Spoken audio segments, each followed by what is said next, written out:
kaibigan, so galing na tayo ng trabaho, pahinga na tayo. Tayo ay matutulog na.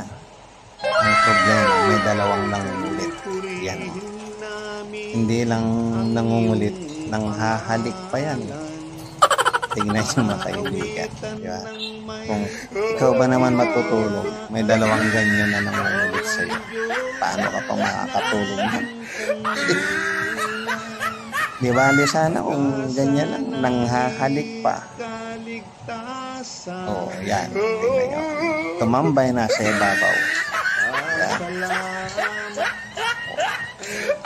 Paano ba naman tayo makakatulog niya? Paano tayo magpapahinga niya? Siyempre, nag-ahabol din tayo ng tulog. Hindi totoo yan. Ayan, oh, nanghahalik. Oh.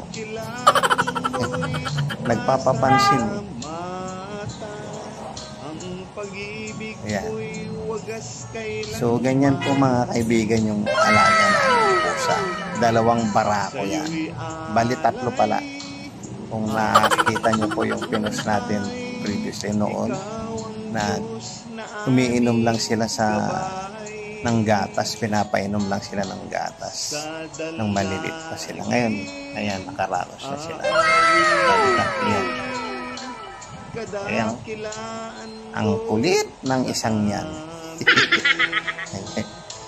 Kulit eh. Oh. Tingnan nyo, relax na relax siya eh. Pero hindi mapakali. Gusto talagang magpapansin. Di ba? Di sana mga halik nanggigigil. Pagka nanggigigil, diretso kagat. Oh, yan.